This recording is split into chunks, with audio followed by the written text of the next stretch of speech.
اب جو اصل ہے، بچہ جیسے ہی بولنے کے قابل ہوا اسے سب سے پہلے لا الہ الا اللہ سکھائے۔ یہاں اب ماحول ایسا ہے کہ گانا بج رہا ہے اور بچے سے کہہ رہے ہیں ڈانس کر کے دکھا بیٹا، ڈانس کر کے دکھا۔ وہ بچہ گانے کی آواز پر تھرکتا ہے، ڈانس کرتا ہے، اور لوگ اس کو فخر میں دوسروں کو دکھاتے، آؤ ہمارا بچہ دیکھو ڈانس کر رہا ہے۔ تمہیں معلوم نہیں اس بچے کے پیچھے پیچھے شیطان بھی رقص کرتا ہے۔ جیسے ہی کوئی ڈانس کرتا ہے، بزرگوں نے فرمایا شیطان اس کے ساتھ چمٹ کر کے اس کے جسم کے ساتھ ناچتا ہے، ڈانس کرتا ہے۔ تم اپنے بچوں کو شیطان کی گود میں ڈال کر ہنس رہے ہو، اور پھر پہلے جملے بچوں کو کیا سکھائے جاتے ہیں؟ اس کو گالی دے دے بیٹا، اس کو گالی دے دے۔ گالی اگر بچہ دے دیتا ہے تو ان کو لگتا ہے مصری کی ڈلی ہے۔ میرے عزیزو، اخلاق کی تباہی و بربادی ہم نے بچپن سے شروع کر دی۔ اسی لیے شیخ سعدی رضی اللہ تعالیٰ عنہ کی وہ بات مجھے یاد آتی ہے، زمین میں ادرک بو کر کے گنا آنے کی امید مت رکھنا۔ ہوتا ہے ایسے، زمین میں آپ نے ادرک بویا ہے اور امید کیا لگا کے بیٹھیں گے گنے کی فصل آ رہی ہے۔ ارے ادرک کی آئے گی، گنے کی نہیں آئے گی۔ بچے کو پورا ماڈرن کلچر میں شروع سے پالا اور جوان ہونے میں سوچتے ہیں یہ غلام حسین بننا چاہیے، غریب نواز کے اس کے اندر اخلاق آ جائیں۔ کہاں سے آئیں گے؟ تم نے اس کو جو چیز تربیت میں دی۔ اچھا، تربیت شروع کہاں سے ہوتی ہے جانتے ہیں؟ بچہ جیسے ہی ماں کے پیٹ میں آ گیا حمل میں، 3 مہینے کا حمل نہیں ہوتا جب سے ہی آپ کو تربیت شروع کر دینا چاہیے، جب سے ہی تربیت شروع کرو۔ مصر میں میں نے دیکھا ایک گھر بنائے ہیں، وہ ہمارے لوگ نہیں ہیں لیکن کام اچھا ہے اس لیے میں کہہ رہا ہوں۔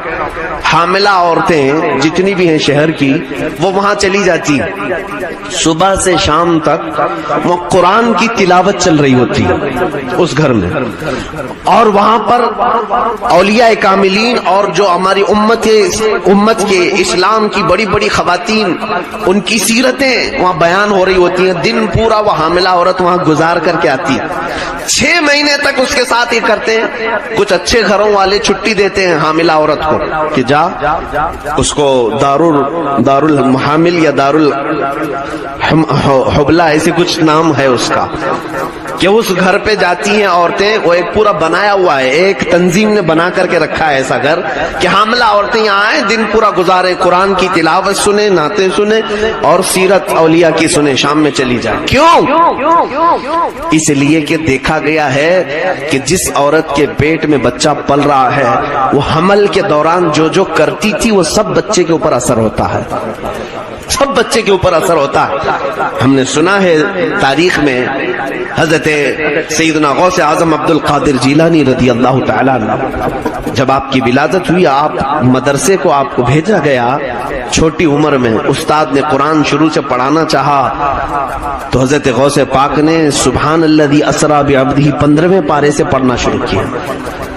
استاد نے کہا میں شروع سے الف لام میم سے پڑھا رہا ہوں، تو غوث پاک نے فرمایا 15 پارے تو میں نے اپنی ماں کے پیٹ میں یاد کر لیے تھے، سن لیے تھے۔ یہ روایت حضرت بابا فرید الدین کے متعلق بھی سنائی جاتی ہے، لیکن یہ بات مجھے یہاں کہنا ہے، عرض کر رہا تھا کہ ہمارے ہاں بچوں کی تربیت حمل کے دوران سے شروع کرنی چاہیے۔ اب جو حاملہ عورتیں ہیں ہم ان سے کیا کیا کروا رہے ہیں؟ یہاں ہمارے ہاں رواج ایسا ہے، حمل میں آ گیا بچہ تو عورت سے کام کاج زیادہ نہیں ہوتے، کیا کر رہی ہے؟ ٹی وی سیریل دیکھتے بیٹھی ہوئی، دن بھر ٹی وی دیکھ رہی ہے۔ اور جب بچے کی ولادت ہوگی تو بچہ کیسا آئے گا تمہارے گھر میں؟ جو تمہارے اخلاق تھے حمل کے دوران وہی بچے پر اثر ہوتے ہیں۔ مجھے معلوم ہے کہ میرے خود کے گھر کی بات میں بتا رہا ہوں، حمل میں آتے ہی ہم نے خود یہ پابندی لگائی اپنی عورتوں کو کہ 9 مہینے تک 9 ختم قرآن ہو جانے چاہیے۔ حمل کے دوران اگر 9 مہینے تمہارا حمل ہے، ہر مہینے 1 ختم قرآن پورا ہونا چاہیے، تاکہ 9ویں مہینے میں 9 ختم قرآن کے بعد جو بچہ آئے گا انشاءاللہ العزیز اللہ تعالیٰ اسے صالحین میں پیدا کرے گا۔ کہہ رہا ہوں آلریڈی یہودی یہ کر رہے ہیں اسرائیل میں، افسوس ہے کہ ہمارے اسلام میں یہ سب چیزیں ہیں. میں نے اسرائیل کی ایک رپورٹ پڑھی جس میں ان کے ہاں جیسے ہی عورت حمل والی ہوتی ہے اس عورت کو وہ لوگ ہائی کلاس کے کھانے کھلاتے ہیں, حساب میتھس وغیرہ سب سکھاتے ہیں, اس کا ذہنی کام کرواتے ہیں, اس سے لین دین کی باتیں کرواتے ہیں. ہم نے پوچھا اتنے سارے ایکٹیویٹیز اس عورت کو, کہا اس عورت کی تربیت نہیں ہو رہی ہے, اس کے پیٹ میں جو بچہ ہے اس کی تربیت ہو رہی ہے, مکمل اس کی ایسی سیکورٹی کے ساتھ. اس کے بعد پھر جو یہودی بچہ پیدا ہوتا ہے وہ اعلیٰ دماغ لے کر کے آتا ہے میتھمیٹکس میں, اور سب سے بڑے دنیا کا فتنہ آج یہی یہودی بنے ہوئے ہیں. اسلام نے یہ تربیت کا ہمیں انداز سکھایا ہے کہ اپنے بچوں کی تربیت ایسے کریں آپ. آج غیروں نے اٹھا لیا اس کو اور ہم اپنے عورتوں کو ایسی آوارہ چھوڑ رکھی ہے. اب سنیے, میں بات جلدی جلدی کرتے ہوئے گزروں. اللہ کے حبیب صلی اللہ علیہ وسلم کی حدیث پاک کہ 3 چیزیں حضور نے فرمائی, تینوں یاد رکھ لیں آپ. فرماتے ہیں لاعبوا سبعا ادبوا سبعا صاحبوا سبعا. 7 سال میں الگ الگ سٹیپ بائی سٹیپ بچوں کی تربیت کرنے کا انداز سکھایا ہے. پہلے 7 سال الگ, دوسرے 7 سال الگ, تیسرے 7 سال الگ, کل کتنے ہوئے 21 سال. 21 سال تک یہ ماں باپ کی ذمہ داری ہے اپنے بچوں کو سنبھالنے کی. پہلے 7 سال کیا کرو ان کے ساتھ, حضور فرماتے لاعبوا سبعا, ان کے ساتھ کھیل کود کرو بس. شروع کے جو 7 سال ہیں بچے کے, ان کے ساتھ ان کو کھیلنے دو, ان کو جتنا ہے وہ پورے طور پر اپنی ورزش کرنے دو. یہ اچھل کود کر رہے ہیں, حتیٰ کہ مسجدوں میں جو بچے آتے حضور صلی اللہ علیہ وسلم نے ان کو بھی منع نہیں کیا. جو چھوٹے بچے آتے تھے نہیں منع کیا ہے, ہم اپنی صفوں سے نکال کر کے باہر پھینک دیتے ہیں, بچے ادھر چلے جاؤ, تاکہ یہ پوری گینگ بنا کر کے شور مچاتے ہیں. ہر باپ اپنی صف کے کنارے میں ان کو لے کر کھڑا رہے. اعلیٰ حضرت اللہ تعالیٰ عنہ نے لکھا ہے فتاوی رضویہ شریف میں کہ 8 سال کا 7 سال کا بچہ جو ہوش و حواس رکھتا ہے, تمیز رکھتا ہے, اس بچے کو پہلی صف سے بھی نہ نکالا جائے. جو تمیز رکھتا ہے, ابھی بالغ نہیں ہوا لیکن اگر وہ صف میں آ گیا ہے تو اس کو سائیڈ میں کنارے میں آپ رکھیں. اس کی وجہ یہ ہے کہ ابھی اس کے اندر ساری چیزیں ٹرانسفر ہو رہی ہیں, وہ اپنے بڑوں کو دیکھے گا وہی چیز سیکھے گا.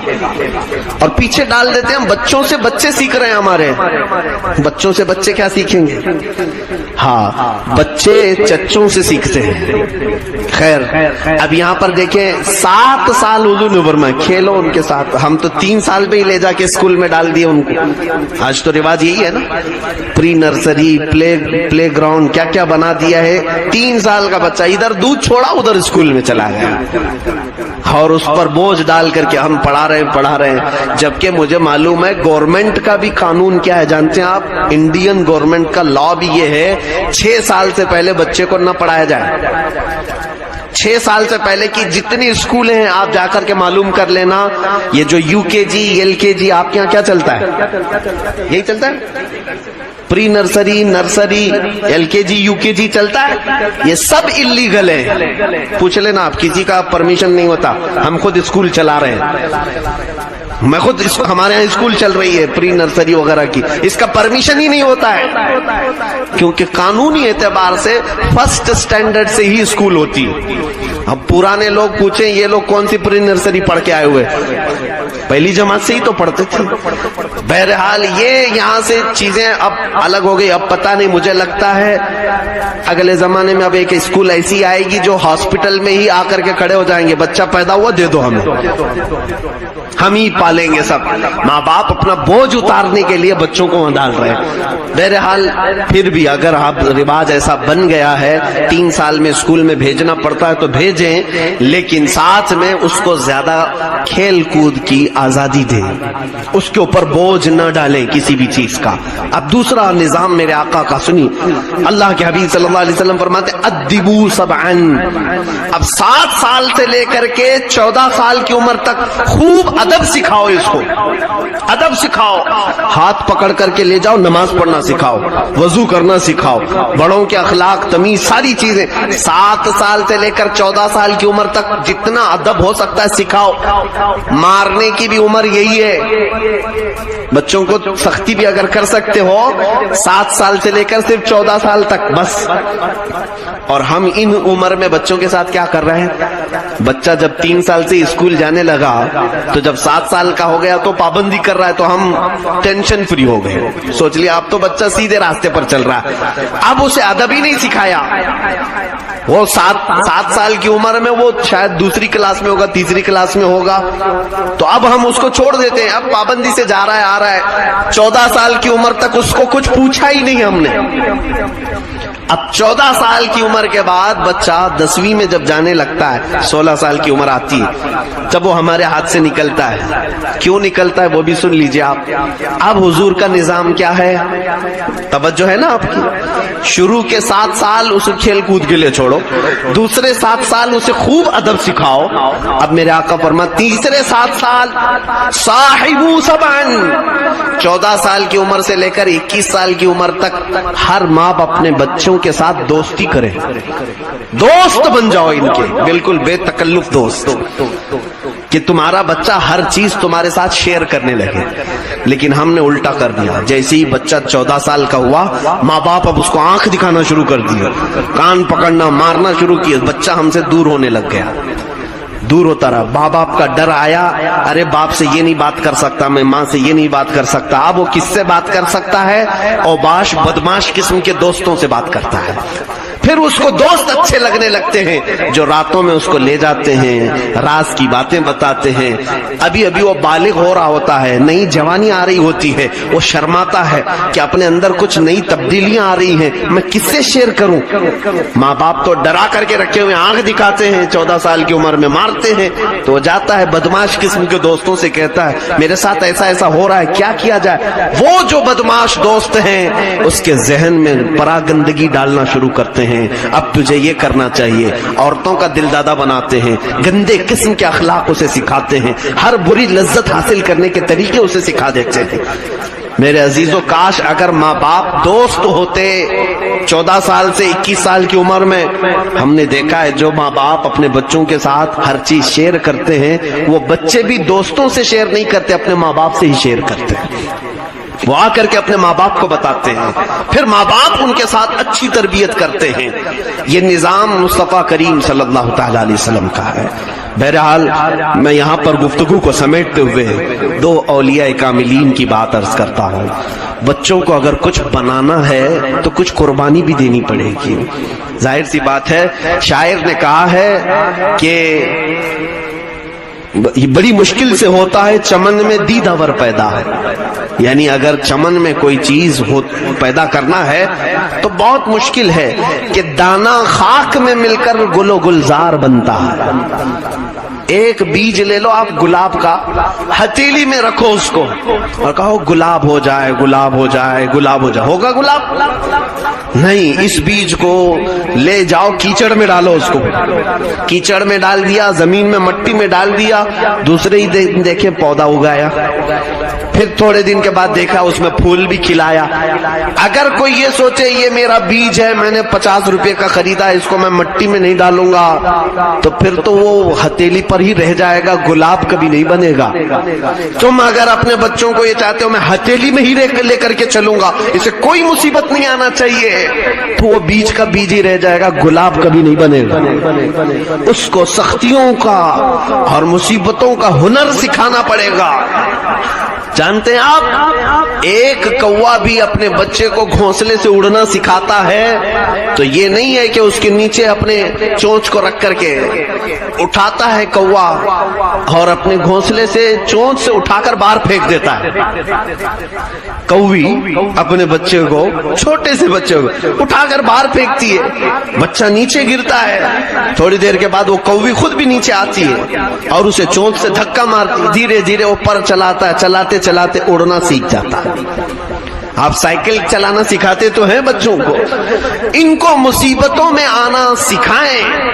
ہم کیا سوچتے ہیں, بچہ آج بریانی مانگا, بریانی بناؤ, آج چکن مانگ رہا ہے, چکن بناؤ, مٹن مانگ رہا ہے, میرا بچہ مٹن بناؤ. ان کو کبھی پوہے بھی تو کھلاؤ, ان کو یہ بھی بتاؤ کہ میرے آقا صلی اللہ علیہ وسلم 3 دن تک فاقہ کرتے تھے. ان کو کبھی ہفتے میں 1 دن روزہ رکھنا تو سکھاؤ, پتا تو چلے کہ غریبوں کی بھوک کیا ہوتی ہے. یہ سب تربیت ہم اپنے بچوں کے ساتھ نہیں کر رہے. آج ان کو سٹرگل کرنا سکھاؤ, مشقتوں میں آنا ان کو سکھاؤ, ماں باپ سے دور رہنے کی تمیز بھی انہیں سکھاؤ کہ بیٹا میں آج تیرے ساتھ ہوں, کل اگر میں نہیں رہوں گا تو کیسے کرے گا. اس لیے انہیں لے جا کر کے 2 دن 3 دن کسی اور جگہ پر رکھو, اپنے بل بوتے انہیں کچھ کرنے کا سکھاؤ. یہ جب مصیبتوں میں آئیں گے تو پھر ان کے اندر ہنر پیدا ہوگا, ایک ان کے اندر فن آئے گا. آپ دیکھیں سرکار غوث پاک رضی اللہ تعالیٰ عنہ کی والدہ ماجدہ, اللہ اکبر, یہ بیان کرتے میری آنکھیں بھیگ جاتی ہیں. میں نے اس کو کئی مرتبہ بیان کیا, توجہ سے سن لیں. ہم غوث پاک کی کرامتیں بہت بیان کرتے ہیں نا, ان کے نیاز فاتحہ 11ویں اسی میں لگ گئے, لیکن دیکھیں ان کی ماں, غوث پاک اپنی ماں کے اکلوتے بیٹے تھے, ماں بیوہ تھی, ان کے شوہر کا انتقال ہو چکا تھا. غوث پاک رضی اللہ تعالیٰ عنہ کے والد گرامی بہت جلدی انتقال کر گئے تھے. سیدنا غوث پاک عبد القادر جیلانی رضی اللہ تعالیٰ عنہ کی عمر ابھی بچپن کی ہے, تبھی ماں نے اپنے سے دور کر دیا, کہا بیٹا جاؤ بغداد پڑھنے کے لیے. جیلان ایران میں آتا ہے آج بھی. جیلان سے غوث پاک پیدل چلتے ہوئے بغداد گئے. یہاں ہمارے بچوں کو گھر سے مسجد نہیں بھیج رہے لوگ, اور وہ غوث پاک کی ماں تھی, جیلان سے بغداد بھیج دی. صبح سے شام کے لیے نہیں, کئی سالوں کے لیے بھیج دی. اکیلی رہ گئی گھر میں بیوہ عورت, حضرت ام الخیر, ان کی تربت پر لاکھوں سلام. غوث پاک کی ماں کے نام سے میں نے ابھی ایک لڑکیوں کا مدرسہ قائم کیا ہے, جامعہ ام الخیر. ان کی ذات سے ہم بہت امپریس ہیں, دعا کریں اللہ اس میں بہت برکت عطا کرے. ماں کی تربیت تو دیکھیں آپ اپنے بچے کے لیے. غوث پاک کو بھیج دیا, 7 سال ہو گئے, غوث پاک واپس نہیں آئے. ایک دن بھی نہیں. یہاں چھٹیوں کے لیے بچے لڑتے بھڑتے رہتے ہیں, کتنے ہیں, 6-7 سال کے بعد ایک تاجر جیلان سے بغداد گیا, اس نے پہچان لیا, عبد القادر تم اتنے بڑے ہو گئے, میں جیلان کا رہنے والا ہوں, لیکن بیٹا عبد القادر تمہاری ماں کا کچھ عطا پتہ ہی نہیں, خبر ہی نہیں وہ کیا کھاتی ہے کیا پیتی ہے, کیونکہ اتنا پردہ کرتی تھی کہ پڑوس والے بھی نہیں دیکھتے تھے غوث پاک کی ماں.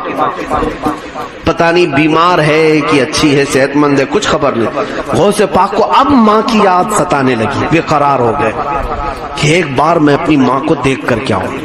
پڑھنے کے زمانے کی بات ہے. غوث پاک رضی اللہ تعالیٰ عنہ کہتے ہیں اسی رات کو میں نے سامان سمیٹا اور نکل پڑا جیلان کے لیے. کئی دن کا سفر تھا یہ. جب جیلان پہنچے تو رات کا وقت تھا, اندھیرا چھایا ہوا تھا. غوث پاک فرماتے ہیں میں نے ٹٹولتے ٹٹولتے اپنے گھر کو جب پہنچا تو میرے دل کی دھڑکنیں بڑھ گئی. جو 7 سال کے بعد اپنے وطن میں آیا ہو, اس کو اپنے گاؤں میں پہنچنے کی خوشی کتنی ہوتی ہے. وہ اپنے گھر کو آئے, کہا ابھی دروازہ کھٹکھٹاؤں گا, ماں گلے سے لگائے گی, تھوڑی دیر محبت سے ماں کے ساتھ بیٹھوں گا, کتنے حسین لمحات ہوں گے.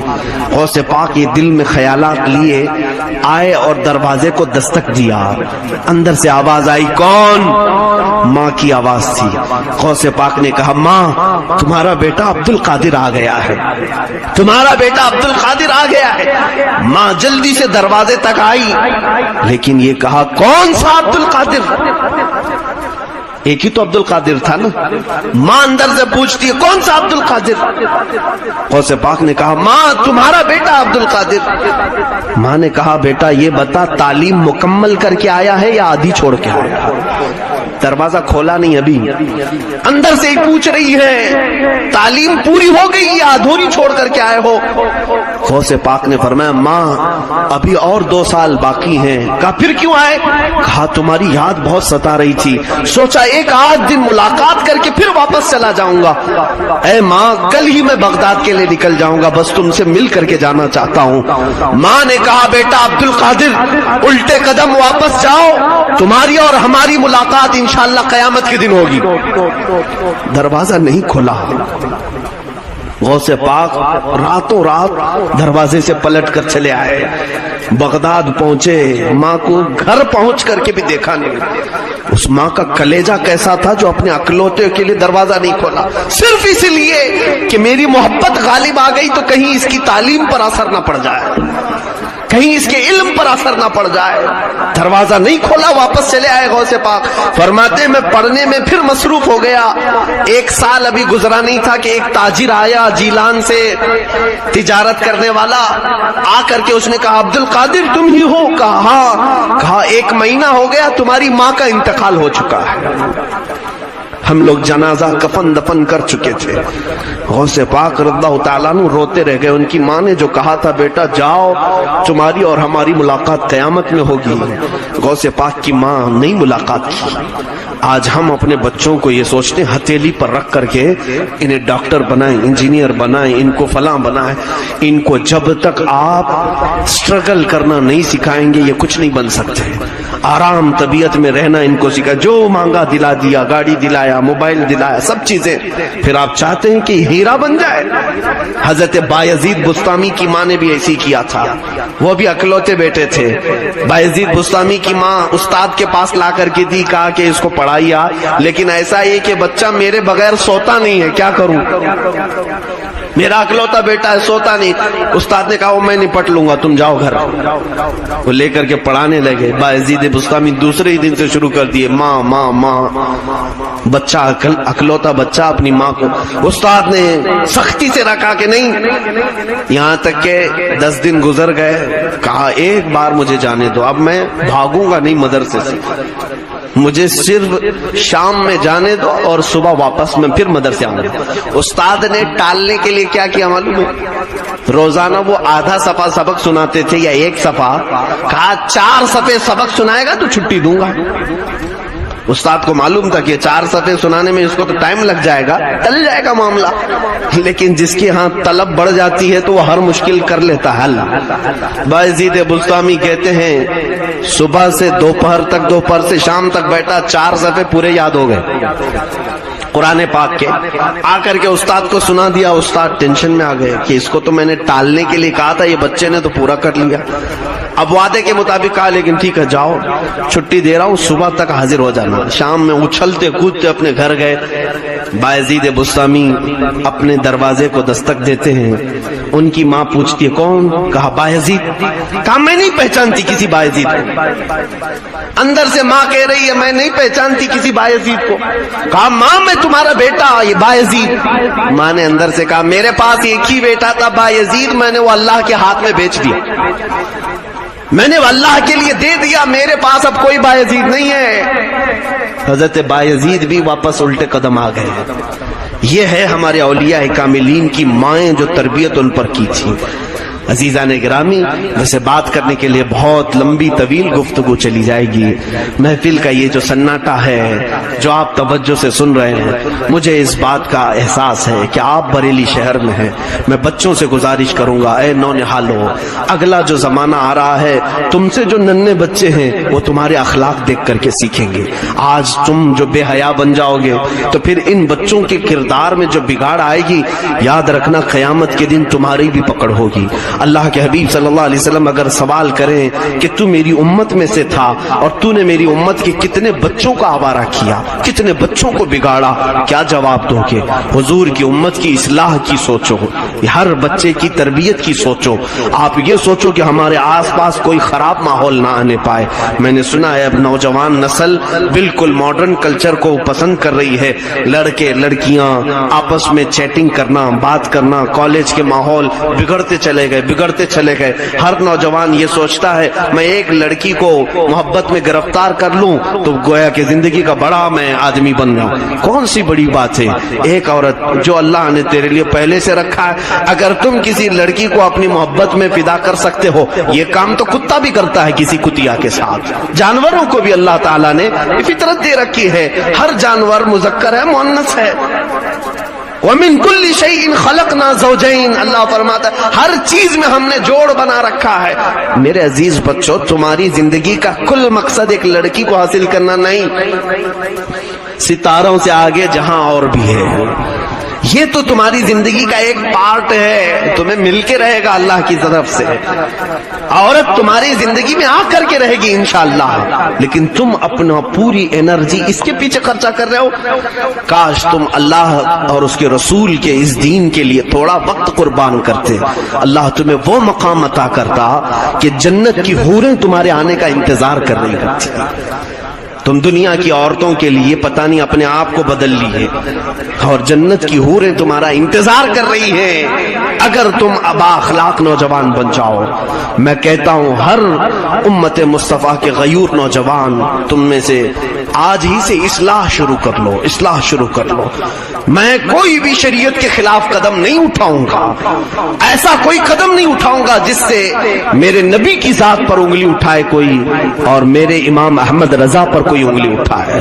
مجھے بڑا قلق ہے، دکھ ہے اور تکلیف ہے اس بات کی کہ جب کوئی یہ کہے کہ بریلی کے آس پاس کے لوگ، بریلی شہر کے لوگ نوجوان گندگیوں میں پڑ گئے، یہاں کی لڑکیاں بگڑ گئیں، لڑکے بگڑ گئے، دل میں اب درد ہوتا ہے. یاد رکھنا پھر مار پڑے گی اولیاء کاملین کی. اعلیٰ حضرت کا جلال تھا، اگر وہ مار پڑ گئی تو کئی نسلیں برباد ہو جائیں گی، تباہ ہو جائیں گی. اس لیے اپنے آپ کو سنبھالو اور پھر جو کرنا ہے وہ سیکھو.